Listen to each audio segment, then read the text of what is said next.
하나님 말씀 보시겠습니다. 갈라디아서 6장 11절로 18절까지입니다. 갈라디아서 6장 11절부터 18절까지 우리 함께 봉독하시겠습니다. 내 손으로 너희에게 이렇게 큰 글자로 쓴 것을 보라. 무릇 육체의 모양을 내려 하는 자들이 억지로 너희에게 할례를 받게 함은 그들이 그리스도의 십자가로 말미암아 박해를 면하려 함뿐이라. 할례를 받은 그들이라도 스스로 율법은 지키지 아니하고 너희에게 할례를 받게 하려 하는 것은 그들이 너희의 육체로 자랑하려 함이라. 그러나 내게는 우리 주 예수 그리스도의 십자가 외에 결코 자랑할 것이 없으니 그리스도로 말미암아 세상에 나를 대하여 십자가에 못 박히고 내가 또한 세상을 대하여 그러하니라. 할례나 무할례나 아무것도 아니로되 오직 새로 지으심을 받는 것만이 중요하니라. 무릇 이 규례를 행하는 자에게와 하나님의 이스라엘에게 평강과 긍휼이 있을지어다. 이후로는 누구든지 나를 괴롭게 하지 말라. 내가 내 몸에 예수의 흔적을 지우고 있노라. 형제들아, 우리 주 예수 그리스도의 은혜가 너희 심령에 있을지어다. 아멘. 네. 엄지손가락으로 여러분 태양을 한번 가려보십시오. 제가 여기 태양은 아닙니다만은 라이트가 있는데 가려보면 가려지네요. 네, 가려졌습니다. 네.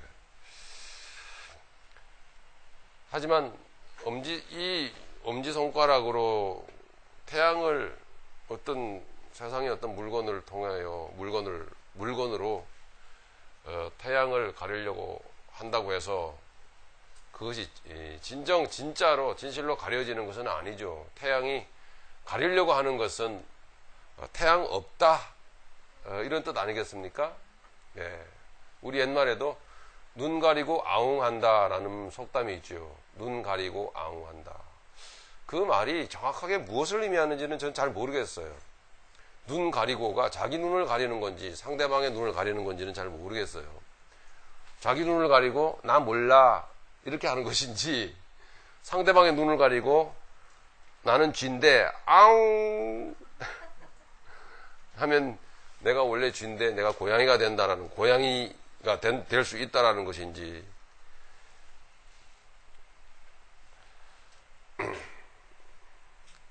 진리를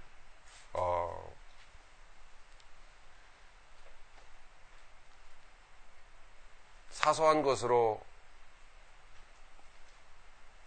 변할 수 없는, 바뀔 수 없는 진실을 어줍지 않은 어떤 자기의 생각으로 부인해 보려고, 가려 보려고, 왜곡시켜 보려고 하는 그런 어리석은 사람의 그 마음을 꼬집는 속담이겠죠. 그런 것처럼 실로 엄지손가락으로 태양을 가릴 수는 없는 것입니다. 그건 누구나 다 아는 상식이죠. 그런데 사실 우리의 자신을 들여다보면 마치 그런 식으로 인생을 살려고 하는 그런 마음들이 너무나 많습니다. 진리를 가릴 수 없다. 즉 우리의 이 작은 육체로 우리 작은 삶으로 하나님의 진실을 외면할 수 없고 왜곡시킬 수 없고 바꿀 수 없고 변질시킬 수 없고 부인할 수 없다라는 것이죠. 사실은 상식이 아니라 진리죠. 태양은 진리를 상징하는 것 아니겠습니까? 그죠? 하나님께서 만드셨잖아요. 예. 상식적으로 우리는 살아가기를 사실 원합니다. 그걸 통하기를 원하는 거죠. 그죠? 그래서 부부지간에도 혹은 서로 어떤 인간 관계성 속에서 상식적으로 논리적으로 대화를 하고 또 상대방이 내게 얘기를 들어주기를 원하잖아요. 그런데 그게 잘 안 통합니다. 왜요? 자기네 양심을 속이고 진리를 외면하려고 하는 그런 어떤 마음을 갖고 있기 때문에 그런 마음들이 바로 인간의 마음이더라는 이야기죠. 갈라디아서 마지막 오늘 말씀입니다. 하나님께서 이렇습니다. 우리의 믿음은 이런 거예요. 하나님께서 직접 이 세상에 오셔서 구원, 그 죄사함이라고 하는 그 영적인 목적이죠. 영적인 목적이죠. 죄사함이라고 하는 것은 영적인 것이죠. 하나님께서 이 세상에 직접 오셔서 구원, 그 죄사함이라고 하는 그 영적인 목적을 십자가상에서 이루신 것이 우리의 믿음의 기초가 되잖아요. 우리의 믿음의 출발점이 되지 않습니까? 하나님께서 직접 오셔서 스스로 영적인 목적을 이루신 것이죠. 십자가상에서. 그건 뭘 의미하죠? 하나님이 왜 직접 오셨죠? 그것은 무엇을 의미합니까? 우리로서는 스스로 할 수 있는 일이 아니다라는 거죠.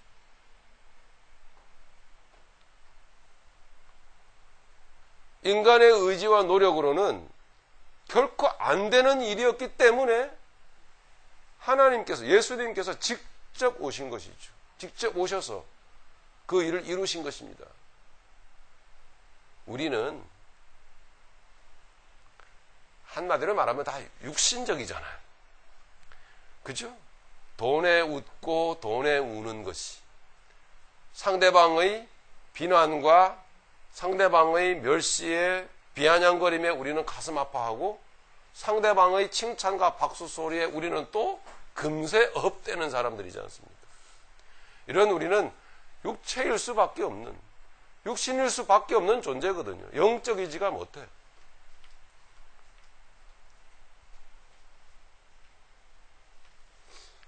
그렇기 때문에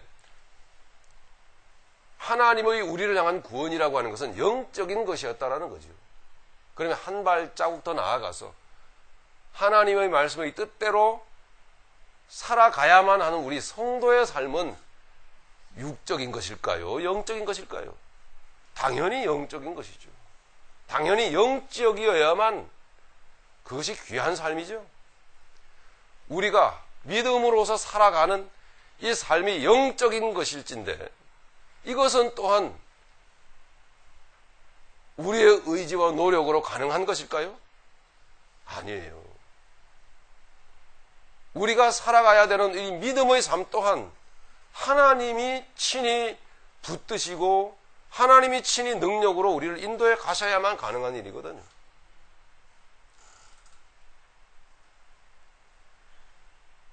지구는 지금 엄청나게 빠른 속도로 돌아가고 있습니다.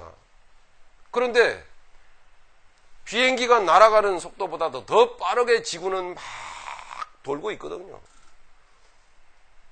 엄청난 굉음을 내면서 지구는 돌아가고 있는 거예요. 물체가 돌아가니까 소리가 날 수밖에 없죠. 그런데 우리는 그 소리를 들을 수가 없고 돌아가는 그 속도를 느낄 수가 없습니다. 이것이 신기한 일이죠. 그런데 이 지구라고 하는 물체가 돌아가는 것을 보시는 분이 있습니다. 하나님. 그분은 보시거든요. 우리 인생도 마찬가지예요. 우리가 지금 우리 자매님이 나오셔서 기도하신 그 내용에도 참 들어있지만은, 우리가 지금 교회에 나오고 또 교회 끝나면 또 돌아가고 자기 할 일을 합니다. 이렇게 우리는 살아갈 때에 우리가 생각하기를 우리는 우리의 의지와 노력으로 내가 원하는 대로, 내가 마음먹은 대로 이렇게 살 수 있다고 생각을 해요. 그리고 내가 살아가는 삶은 곧 나의 삶은 곧 나의 의지대로 내가 주장하여 결정 내리고 판단하면서 살아갈 수 있다고 생각하고, 또 그렇게 이루어지는 게 내 인생이라고 생각을 하거든요.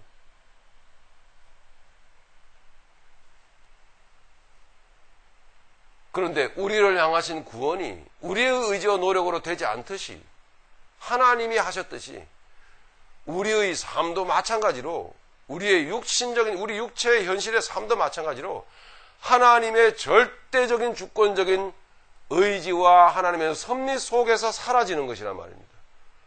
특히나 우리의 믿음의 사람들은 더 그렇습니다. 이것이 이게 내 의지와 노력으로 되는 게 아니라 하나님의 뜻 가운데서 나를 붙드시고 나를 이끌어 가시는구나라는 것을 깨닫게 되기 위해서는 육신이 아닌 육체의 사고방식이 아닌 육에서 빠져나와서 곧 영으로 들어가 하나님의 성령 안에서 예수 그리스도 안에서 하나님의 말씀을 통하여 성령의 붙드시는 역사 안에서 나를 바라볼 수 있을 때 그것을 믿음이라고 하고요. 믿음 안에서 바른 믿음 안에서 나를 들여다보면 내가 내 마음대로 살아가는 것이 아니었구나 라는 것을 깨닫게 되더라는 이야기입니다. 우리가 구원받기 이전의 삶도 택한 백성이었기 때문에 찢기고 상하고 넘어지고 고통당하고 뜨거운 눈물을 흘리면서 실패와 좌절을 맛보는 가운데서도 하나님은 하나님의 철저한 섭리와 계획 가운데서 우리를 인도해 가셨다라는 사실을 우리는 이제 믿음을 가지고 난 이후에 그 믿음 안에서 깨닫게 됩니다. 나의 지난 날들도 다 아버지께서 허락하셨어. 여기까지 이끌어 오셨구나. 지금 이 순간부터 구원받은 이 순간부터 예수를 만난 이 순간부터의 살아가는 삶이라고 하는 것은 더더군다나 더욱 아버지의 원하시는 그 뜻대로 사라질 수밖에 없는 것이구나 하는 사실을 깨닫게 되는 것이죠.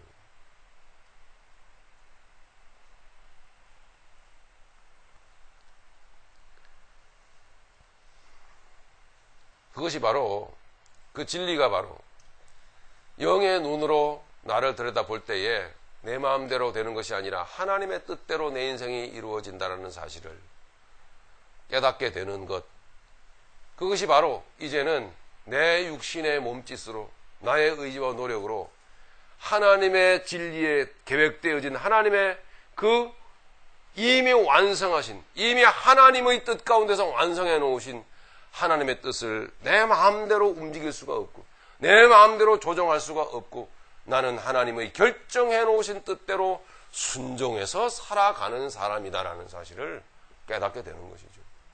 우리는 세상 살면서 손가락으로 태양을 가리려고 하는 그와 같은 육신의 생각을 통해서 육신의 의지를 통해서 내 인생 내 마음대로 살려고 하는 생각을 갖게 되고 그런 행동을 하는 경우들이 얼마나 많은지 모릅니다. 우리가 할 수 없기에 하나님이 스스로 오신 거예요. 지난 한 주간은 여러분 어떻게 사셨습니까? 이 사실을 알고 사셨습니까? 나의 삶도 내가 내 마음대로 할 수 없는 것이다. 하나님의 나를 내가 순종하든 불순종하든 간에 주장하고 이끌고 계시는 것이다. 라는 믿음으로 그 하나님을 의식하면서 인생을 사셨습니까? 부활의 삶이라고 하는 것은 이렇게 차이가 나는 것이죠.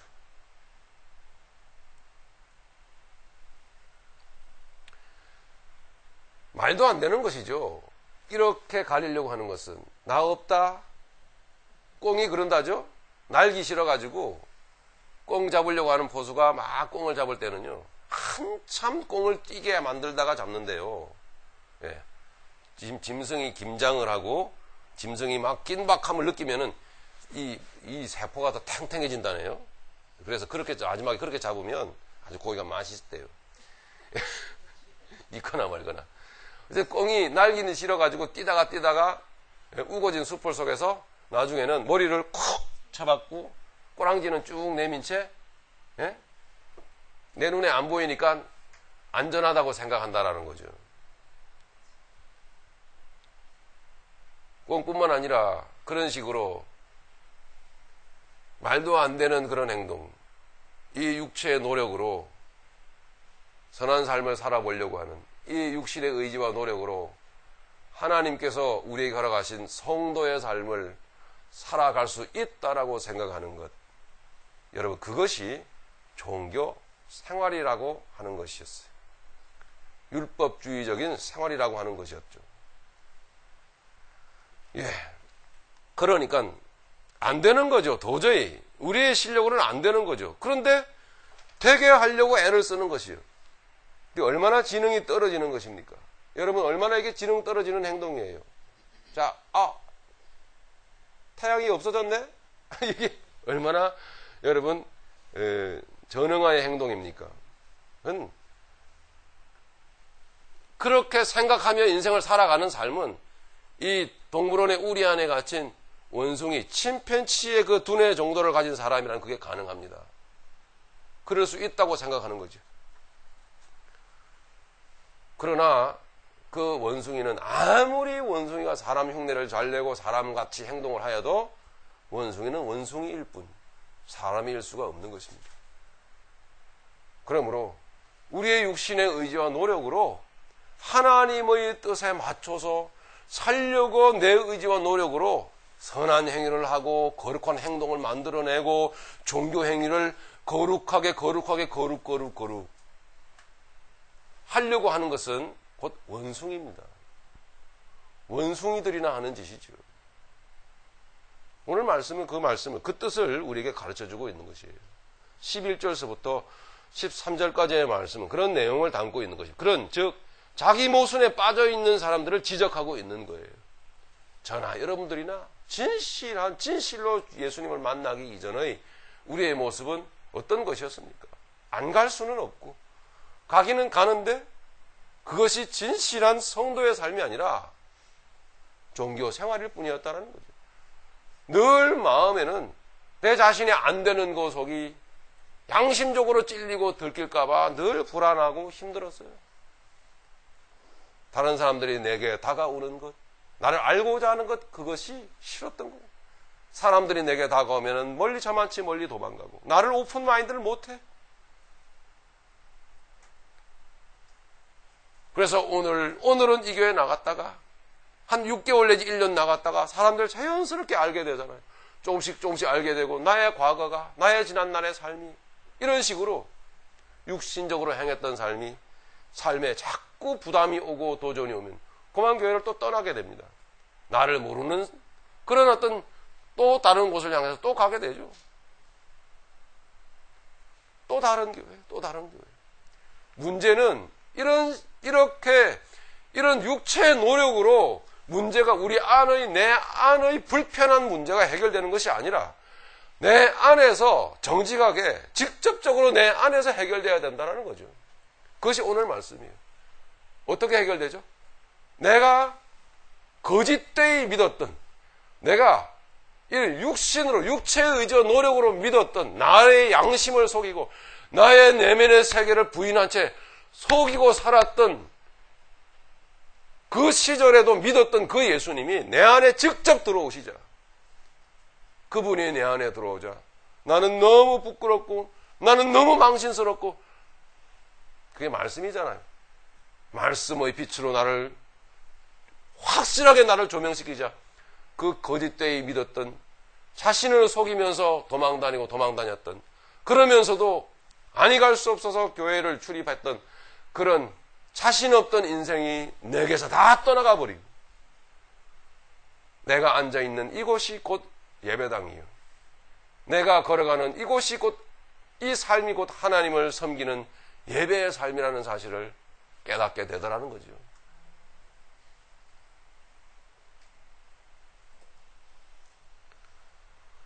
(11절에서부터) (13절까지의) 그 말씀을 제가 다시 한번 읽겠습니다. 내 손으로 너희에게 이렇게 큰 글자로 쓴 것을 보라. 강조하는 거죠. 네. 이 하나님의 우리에게 알리시고자 하는 하나님 아버지의, 우리가 섬기는 그분, 우리 주 예수님의 그 심장에 담긴 진실한 속뜻을 내 사랑하는 자녀들에게 알려주고 싶은 그런 마음을 사도 바울은 이렇게 큰 글자로 너에게 쓴 것을 이라는 문장으로 표현하고 있는 것입니다. 다시 한번 여러분, 뭔가를 내가 외면하고 뭔가를 속이고 감추고 내가 닫아놓고 있는 것 같다 라는 생각이 드십니까? 오늘 예배가, 오늘 듣는 말씀이 마지막이라고 생각하고 마음을 한번 열어보십시오. 나는 왜 두려워하고 있는 걸까? 나는 이렇게 무엇이 부담스러운 걸까? 나는 왜 지체들과 하나님의 말씀, 하나님의 진실을 나누지 못하는 걸까? 원숭이라서 그렇습니다.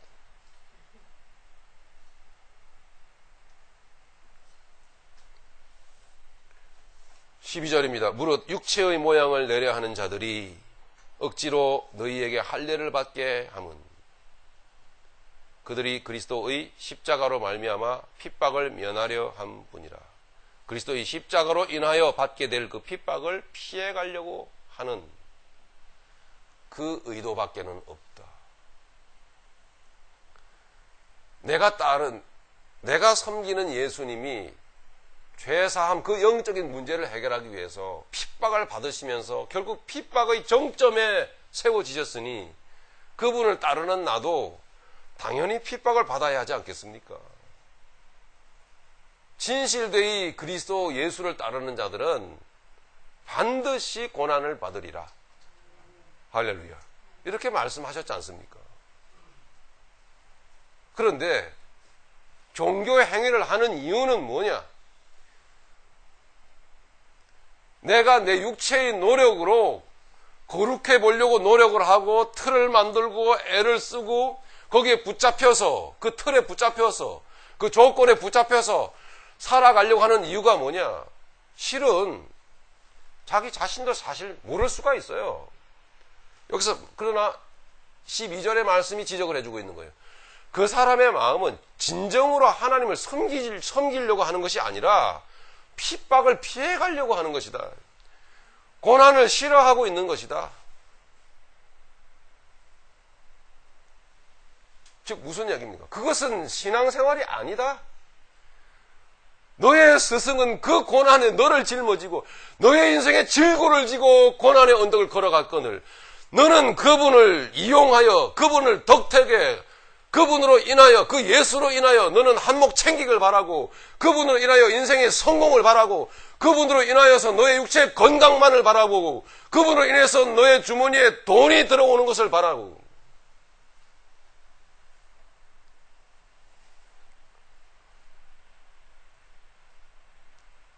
주님께서 그와 같은 삶은 신앙이 아니다. 신앙생활이 아니라고 말씀을 하고 있는 것이죠. 13절에 할례를 받은 그들이라도 스스로 율법은 지키지 아니하고 율법의 요구를 누가 다 스스로 육체의 노력으로 충족시킬 수 있겠습니까? 여러분 다시 한번 생각해 봅시다. 율법은 한마디로 말하면 뭐죠? 사랑. 여러분 정말 사랑하세요? 여러분 정말 저를 사랑하십니까?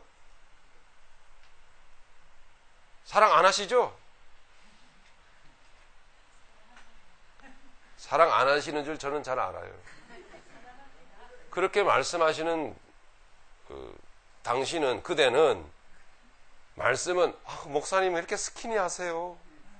말씀하시면서 제가 좋아하는 그 건강식 뭡니까 그거 저기 미꾸라지 추어탕 한 그릇 주셔 보셨습니까? 말씀은 하시지만 안 사주시잖아요. 그게 무슨 사랑입니까?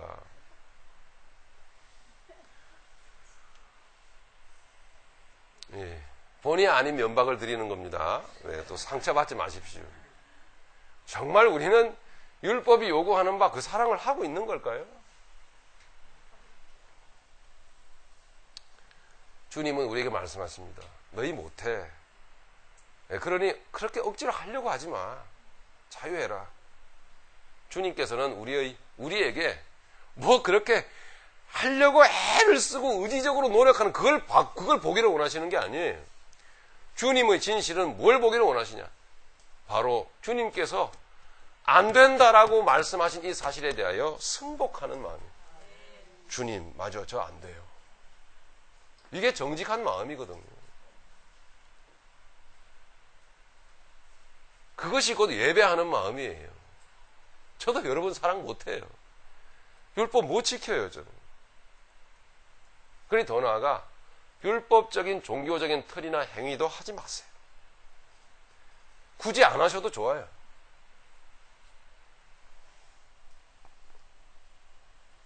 할례를 받은 13절입니다. 할례를 받은 그들이라도 스스로 율법은 지키지 아니하고 너희에게 할례를 받게 하려 하는 것은 그들이 너희의 육체로 자랑하려 함이라. 즉 자기의 종교 행위를 정당화시키기 위해서 사람들을 끌어다가 율법적인 어떤 행위를, 규례를 행하도록 자꾸 만들더라는 거죠. 사도행전 21장에 가보면 사도 바울이 믿노라고 하면서도, 예수님을 믿노라고 하면서도 절반만 믿는, 절반은 예수님을 믿고 절반은 율법의 다리를 걸치고 있는 사람들에 대하여 사도 바울이 경험했던 그 대목을 짤막하게 기록해 놓고 있는 장면이 나옵니다. 우리 한번 읽어보시죠. 사도행전 21장 17절입니다.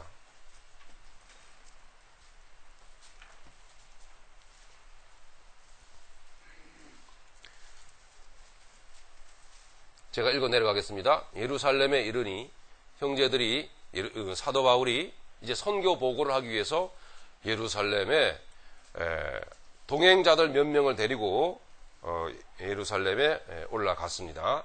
예루살렘에 이르니 형제들이 우리를 기꺼이 영접하거늘 그 이튿날 바울이 우리와 함께 야고보에게로 들어가니 장로들도 다 있더라.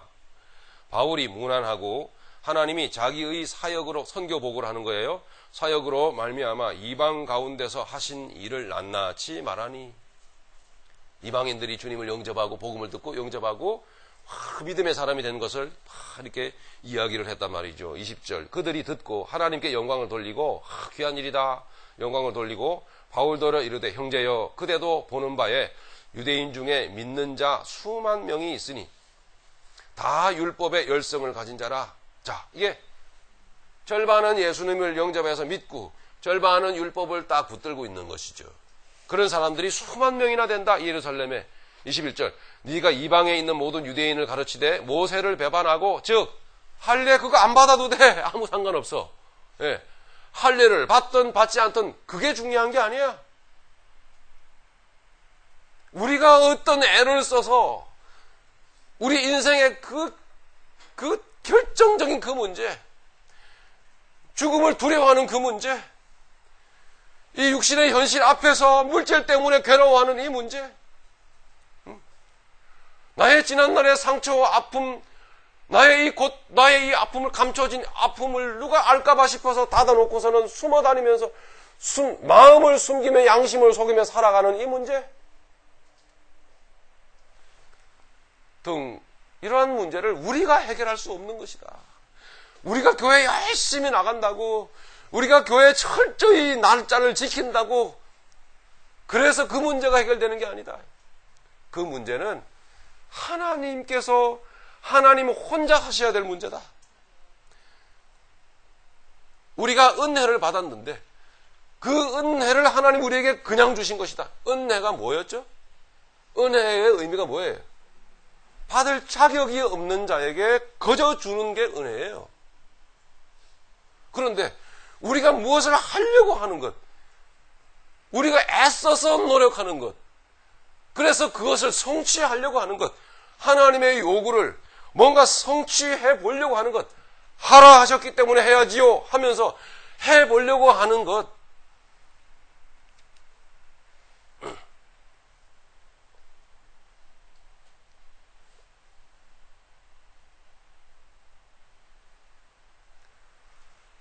그런 행동으로 하나님의 뜻을 이룰 수가 없다라는 거죠. 그런 애처로운 우리의 몸짓, 그것을 할 필요가 없다라고 하는 것이죠. 하나님이 홀로 하셔야만 했기 때문에. 그래서 자격 없는 우리가 그 은혜를 받은 것이다. 그러므로 예전에 하던 것들은 버려라 라는 뜻이에요. 자, 조금만 더 보십시다. 어쨌든 그런 양다리를, 율법과 복음의 양다리를 걸치고 있는 사람들이 수만 명이 있었는데, 21절 네가 이방에 있는 모든 유대인을 가르치되 모세를 배반하고 아들들에게 할례를 행하지 말고 또 관습을 지키지 말라 한다 함을 그들이 들었도다. 그러면 어찌할꼬? 그들이 필연 그대가 온 것을 들으리니, 우리가 말하는 대로 하라. 들으리니. 22절과 23절 사이에 제가 설명을 좀 더 덧붙이겠습니다. 그 사람들이 네가 예루살렘에 온 것을 소문으로 들으면 그 사람들이 너를 죽이려고 할 거야. 가만두지 않으려고 할 거야. 하나님의 율법을 욕보였다고. 그러니 그러니 바울이여 내 말 좀 들으시오. 야고보가 말한 거죠. 그러면 우리가 어찌할꼬? 22절 그들이 필연 그대가 온 것을 들으리니 우리가 말하는 대로 이대로 하라. 서원한 네 명의 사람이 우리에게 있으니 예수를 믿기로 한 4사람이 있는데 그들을 데리고 함께 결례를 행하고 그들을 위하여 돈을 내고 비용을 내어 머리를 깎게 하라. 정결 예식이에요. 깎게 하라. 유대교에 들어가기 위해서 깎게 하라. 그러면 모든 사람이 그대에 대하여 들은 것이 사실이 아니고 그대도 율법을 지켜 행하는 줄로 알 것이라. 즉 사도 바울 당신의 일신상의 그 위험한 문제가 사라지게 될 거다. 예. 네가 돌에 맞아 죽거나 네가 자객의 칼에 찔려 죽는 것을 우리가 볼 수 없잖니. 이렇게 말하는 사람들이 어떤 사람들이었는 거 아니? 야고보였다라는 거예요. 사도들이었다라는 거죠. 예수를 믿는다고 하는 제자들이었다라는 거죠.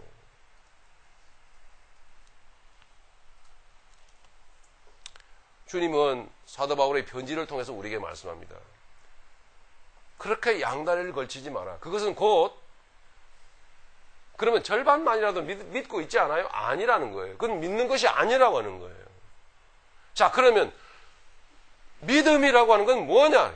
도대체 그 믿음의 진실은 뭐냐? 교회 나가는 것도 아니고 헌금 바치는 것도 아니고 주일 지키는 것도 아니고 무슨 안식을 지키는 것도 아니고 무슨 뭐 할례를 받는 것도 아니고 그럼 도대체 믿는다라는 것은 뭐냐?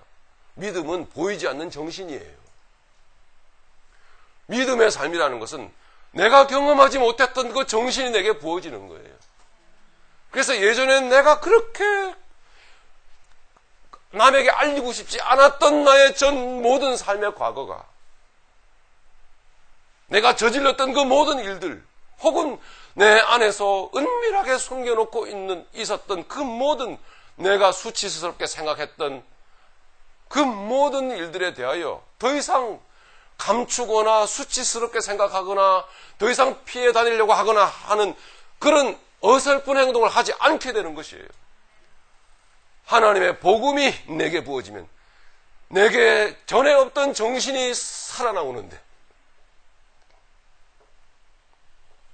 14절의 말씀입니다.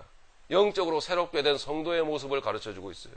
즉 예수님으로 인해 예전에 그런 장난 같은 육체 노름 그런 세상은 나에게 없다라는 거죠. 또한 더 나아가서 그런 육신으로만 살아가는 거짓되이 위선적으로 거룩한 가운을 입고 거룩한 척하면서 주여 주여 하는 혹은 그렇게 향을 피우며 혹은 그런 규례를 행하면서 그래서 하다 보면 내가 거룩한 것처럼 착각이 들기도 하더라고요. 하기야.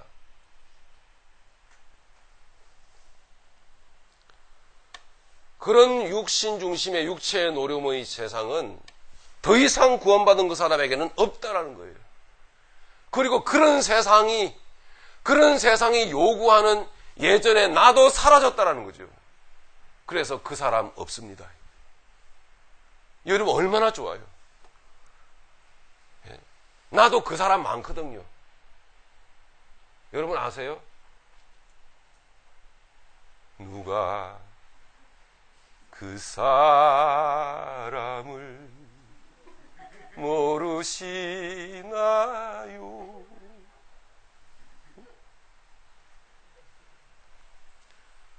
저는 그런 사람 몰라요. 네. 언제 봤습니까? 난 몰라요, 그런 사람. 14절 말씀을 같이 한번 보십시다.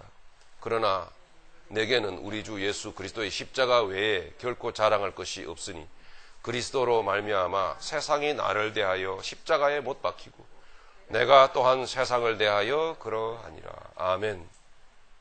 이 사람이 십자가만을 자랑하는 이유가 뭔고 하니 놀라운 그 십자가의 사랑이 내게 부어져서 신기한 일이 일어났단 말입니다. 그 그리스도로 말미암아 세상이 나를 대하여 십자가에 못 박히고 즉 뭐야? 그런 세상 없다라는 거죠. 예, 내가 두려워하던 그런 세상 없다라는 거죠. 이 놀라운 사실이에요. 이 사람의 눈에 새롭게 펼쳐지는 세상은 어떤 세상이냐? 구원받을 영혼들이 살아가는 세상. 나처럼 이렇게 주께로 돌아올 영혼들이 살아가는 세상. 내가 저들에게 나아가서 내가 나에게 오신 그 예수님을 전해야 될 그런 사람들이 살아가는 세상. 내가 그런 목적으로 살아가야 될 세상. 그런 세상만이 내 눈앞에 펼쳐져 있는 거예요. 그래서 그 사람은 주님을 증거하기 위하여 이 세상을 살아가는 거예요. 그런 세상밖에는 없어. 더 이상 내가 성공할 이유도 없고, 더 이상 내가 그 성공을 붙들고 괴로워할 이유도 없어. 실패했다고. 내가 살아가야 될 세상은 이제는 나처럼 이렇게 주님을 용접하고 주님을 깨닫고 주님을 받아들이고 감동하며 감격하며 그 감동스러운 감격적인 복음의 인생을 살아가고자 준비되어져 있는, 그러나 아직은 아닌 그런 불쌍한 영혼, 과거에 나처럼 그런 아픔을 지니면서 고통 가운데 살아가는 그런 영혼들만을 향하여 내가 걸어가야 될 그런 현장만 보이는 세상이에요. 그래서 사도 바울은 이제 내가 추구하던 그런 세상은 십자가를 통해서 사라지고 없습니다, 이런 고백을 하는 거예요. 그러니 그런 사람이 세상에 나가서 잘 되려고 하겠습니까? 세상에 나가서 사람들의 박수 소리를 기대를 하겠습니까? 그런 세상이 아예 없는데, 그죠? 그와 같은 세상은 내가 과거의 옛사람의 중심으로 옛사람으로서 이미 그리스도 안에서 죽어버렸던 그 옛사람으로서 살아가던 세상은 죽고 없는 거예요. 십자가를 통해서 그게 죽어버렸어. 그 세상이 사라져버렸단 말이에요. 여러분, 이게 믿음인 거예요.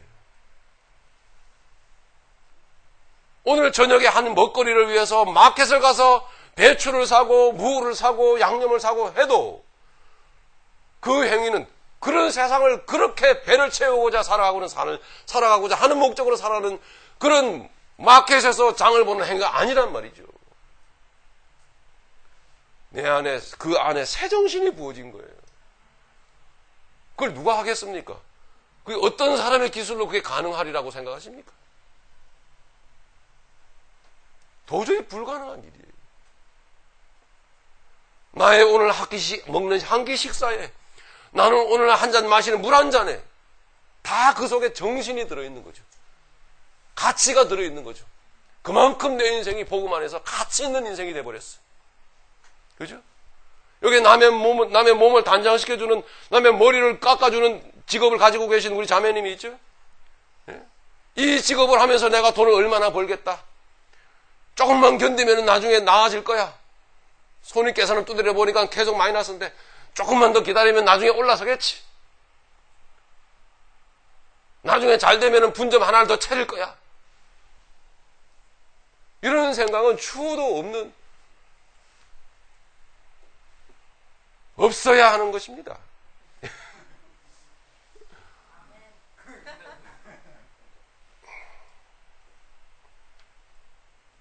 그런 세상이 아니라 내가 살아가는 그 세상은 오늘 내 가게에 어떤 사람이 들어오겠나. 오늘 내 가게에 들어오는 사람은 주님이 보내시는 사람들이야. 주님, 이 사람에게 내가 아는 그 예수님을 이 사람에게도 주세요. 내가 깨닫고 내가 누리는 이 정신을 이 사람에게도 있게 해주세요. 그러면 내가 어떻게 해야 할까요? 내가 혹시 해야 될 일이 있을까요? 해야 될 말이 있을까요? 새 정신이죠. 내가 과거에 그런 식으로 살아가던 세상은 더 이상 내게 없는 것. 그 사람이 그리스도인이에요. 그것이 곧 믿음의 능력이라고 하는 거거든요. 그리고 또한 더 나아가서 14절 마지막 부분에 그렇게 세상이 나를 대하여 십자가에 못 박히고 내가 또한 세상을 대하여 그러하니라. 세상의 입장에서 볼 때에 나라고 하는 사람은 더 이상 찾아볼래야 찾아볼 수가 없다라는 거죠. 예. 세상이라고 하는 그 존재가 나라고 하는 사람을 찾으려고 했더니 없더라는 거예요. 예. 야, 정신 차려 임마. 예? 너 뭐야, 목사야? 예? 네가 무슨 목사야? 정신 차려. 나랑 같이 일 좀 하자. 그런 사람은 없습니다. 그 사람 죽었어요. 한 번, 두 번, 세 번 나를 두들겨 보다가 정말 그런 사람 없구나. 야, 너 이상해졌다? 이 소리 들으셔야 돼요. 예. 몇 차례 정신 차려 그러다가 나 정신 차렸어. 왜 그래? 정신 차렸어. 나중에 깨닫습니다. 너 확실히 아니구나. 그래, 미안하다. 돌아서서 갑니다. 그런 경험 있으셔야 해요. 그게 그리스도인이에요. 그게 믿음이에요. 하나님이 하시는 일이요. 뭐 애를 쓰지 마세요. 감춰놓고 있지 마시기 바랍니다. 이 시간에 예수께서 십자가에 달리신 이유는 바로 그런 뜻을 가지고 십자가에 달리신 거예요. 하나님께서 그 은혜를 내게 주신 거예요. 15절에 할례나 무할례나 아무것도 아니로되 할렐루야. 아무것도 아닌 거예요. 오직 새로 지으심을 받은 것만이 중요하니라. 새로 지으심을 받은 것만. 오직 주 예수 그리스도의 사람으로 살아가는 새 사람만 있을 뿐이에요. 그런 사람 죽었어요. 그런 사람 없어요. 그 사람의 눈에는 오직 예수 십자가를 통해서 구원받을 새 영혼들만 보일 뿐입니다. 그 사람의 눈에는 오직 예수 그리스도의 사역만 보일 뿐이에요. 무엇을 하든지 주님의 일만 의식되는 거죠. 먹든지 마시든지 무엇을 하시든지 간에 그 모든 일들이 주님의 일이라고 생각이 되어지는 거죠. 그 십자가의 길을 걸어가는 그 세상 가운데서 십자가의 길을 걸어가는 자신만이 보일 뿐인 거예요. 과거에 나는 그런 사람, 그 사람 없는 거죠. 15절의 말씀을 통해서 그런 14절의 말씀을 다시 한번 해석해 주고 있는 것입니다. 그런 사람 없다고. 그런 사람 없다고. 여러분 주님의 십자가 앞에서 여러분 마음이 힘들 때 여러분 뭔가 내 안에서 해결이 안 된다 싶을 때 뭔가 내가 이렇게 왜 이렇게 나는 이렇게 해결이 안 되나 뭔가 이렇게 부끄러운 점이 많은가 될 때 십자가 앞에 조용히 무릎 꿇으시고 주님께서 왜 죽으셨는지를 생각하십니다. 왜요? 그런 못난 사람 죽여주신 거예요. 그런 못난 사람 없애주신 거라고요. 그래서 이제는 없어도 있는 거예요. 그래서 이제는 작아도 큰 사람인 거예요.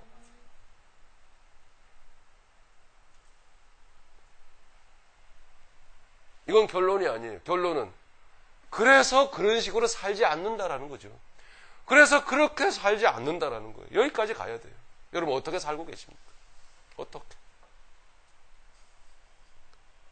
여기서는 아멘 하는데 뭔가 가진 사람을 만나면 가진 사람 앞에 서면은 우리는 유행가 뭘 불러야 되죠?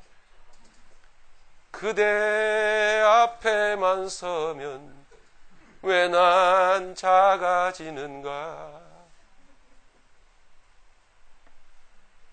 이런 마음들이 다 사라져야 돼요. 그래, 네가 보기에 나는 가난해. 그래, 아무것도 없어. 근데 지금 내 안에 있는 이 보물을 너에게 설명해 줄 수가 없다 지금.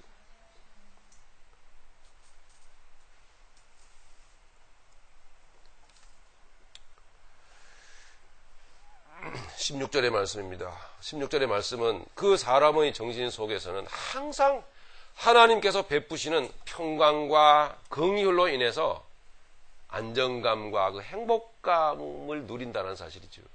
그리스도 예수를 통해서 한없는 안정감과 평강을 행복감을 누린다는 사실이죠. 넘친다라는 거예요. 삶의 안정, 정신의 안정, 감정의 안정. 무릇 16절입니다. 이 규례를 행하는 자에게와 하나님의 이스라엘에게 평강과 긍휼이 있을지어다. 아멘. 여기서 이 규례는 율법적 규례가 아니잖아요. 그죠? 예. 이 규례는 예수 십자가를 통해서 이제 그런 사람 죽었어요. 부디 이 은혜를 누리시는 여러분들에게 더 누리시기를 바라고, 이 은혜가 있어야 될 여러분들에게 이 은혜가 이 시간 부어지기를 예수님의 이름으로 축복합니다. 마지막 17절에 보니까 그 믿음의 사람은 흔적이 남아 있다라고 말하네요. 이후로는 누구든지 나를 괴롭게 하지 말라. 내가 내 몸에 예수의 흔적을 지니고 있노라. 아멘. 이것은 무엇일까요? 그 사람은 더 이상 육신의 일이나 종교행위 같은 것은 거론하고 싶어 하지 않습니다. 이 믿음의 사람은 그런 육체의 일들로 인해서 시간을 허비할 만큼 가치를 느끼지를 못해요. 더 이상. 왜냐? 그 사람은 자기의 인생 속에 그리스도 예수의 흔적을 지니고 있기 때문에, 예수 그리스도의 고난의 흔적을 자기 삶에 지니고 있기 때문에 더 이상 그런 육신적인, 그런 육체적인 어떤 종교 생활의 이야기나 그에 얽힌 관계된 등등의 그런 것들을 이야기하면서 시간 보낼 이유가 없는 거예요.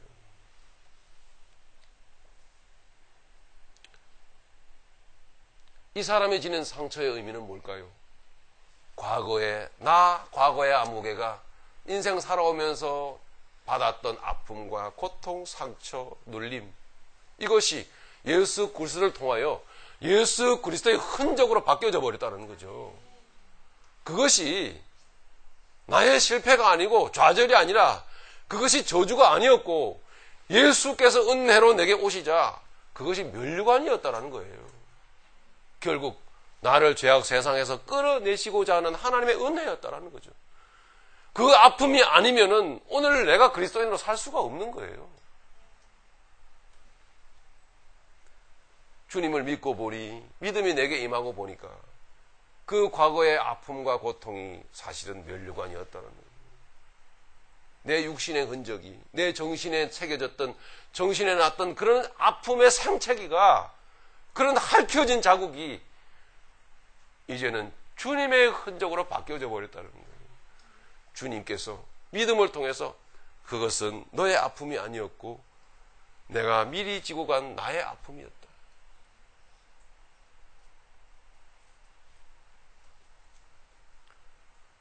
이것이 사도 바울이 말하는 나를 더 이상 괴롭게 하지 말라. 즉 그런 종교적인 일로 더 많은 시간을 보내고 또 율법을 또 얘기하고 또 그러니 아니니 이런 얘기 이제 그만하자. 나나 너나 너희들이나 과거에 지닌 상처가 있지 않냐? 아픔이 있지 않냐? 그 아픔과 상처들이 주 예수 그리스도를 통해서 우리가 거룩하게 바라보는 주님의 아픔을 통해서 우리가 나음을 받았기 때문에, 건짐을 받았기 때문에, 주님의 그 상처를 만지면서 주님의 그 고난을 바라보면서 우리가 주님을 귀하게 여기고 있지 않냐? 그런 것처럼 우리 안에 지녔던, 내 안에 났던 그런 상처와 아픔은 이것은 이제 더 이상 상처와 아픔이 아니라